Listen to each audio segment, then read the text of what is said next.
વાત કરવાની છે ઘઉંની। આમ જોવા જઈએ તો ઘઉંની વાત કરતા હોય ત્યારે મોટા ભાગના ખેડૂતોના મગજમાં એક જ વાત હોય છે કે ઘઉંમાં આપણે કશું કરવાની જરૂર નથી, એમાં દવા છંટકાવ કરવાની જરૂર ના હોય। અને એ પણ સ્વાભાવિક છે કે અત્યાર સુધી જે રેગ્યુલર આપણે વર્ષોથી ઘઉં વાવતા આવ્યા છે એમાં આપણે કોઈ જ પ્રકારના ફૂગનાશકના સ્પ્રે નથી કર્યા, કેમ કે આપણે જરૂર નથી પડી। પણ આમ જોવા જઈએ તો અમુક સમયે એમાં બદલાવ આવતો હોય તો અમુક સમયે આપણે પણ અપગ્રેડ થવું પડતું હોય છે।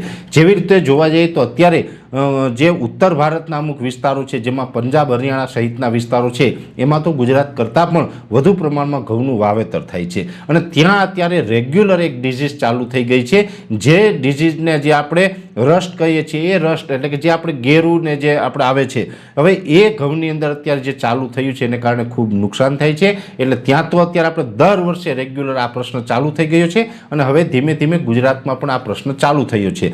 જો અત્યારે આપણે આ ઘઉં ઉપર ધ્યાન આપવામાં ન આવે અને સમય જતાં આ છે જો આપણે સીડની અંદર જ આનો જે પ્રોબ્લેમ ઊભો થઈ જશે તો એક સીડબોર્ન આ ડિઝીઝ થઈ જશે। આપણે ડિઝીઝ એટલે કે જે આ ફૂગ છે એ 2-3 પ્રકાર આવતી હોય, સીડબોર્ન, સોઇલબોર્ન અને એરબોર્ન। એરબોર્ન એટલે કે હવા દ્વારા ફેલાય, જમીનજન્ય ફૂગ હોય અને બિયારણ દ્વારા જે આ ફૂગ ડેવલપ થતી હોય છે। એટલે આ બિયારણ દ્વારા પછી જો આ ડિઝીઝ પ્રોબ્લેમ થઈ જશે, આ ડિઝીઝનો જે આ રસ્ટ છે એનો પ્રોબ્લેમ થઈ જશે તો દર વર્ષે આપણે આ પ્રશ્ન વધતો જશે અને ઘઉંની અંદર આવનારા સમયમાં સમસ્યાઓ વધી જશે, જે અત્યારે પંજાબ અને હરિયાણામાં સેમ પરિસ્થિતિ અત્યારે જોવા મળી રહી છે। એટલે અત્યારે જો ઘઉંની અંદર આ ગેરુ રાતળ જેવું આપણે દેખાતું હોય તો એની અંદર આપણે કોઈ પણ કંપનીની દવા છંટકાવ કરો તો એની અંદર કોઈ પણ જે આપણે ઝોલ ગ્રુપ અથવા તો સ્ટ્રોબિન ગ્રુપની દવા હોય એનો છંટકાવ કરી શકાય। તમે કોઈ પણ કંપનીને લઈએ, દાખલા તરીકે સ્ટ્રોબિન તો કે એઝિસ્ટ્રોબિન છે, બીજી પણ જેની પાછળ જે કન્ટેનની પાછળ સ્ટ્રોબિન આવતું હોય એવી દવાનો તમે છંટકાવ કરી શકો। ઝોલ ગ્રુપની અંદર તમે જોવા જઈએ તો ડાયફેનાકોનાઝોલ છે, હેક્ઝાકોનાઝોલ છે, ટેબુકોનાઝોલ છે, પ્રોપિકોનાઝોલ છે,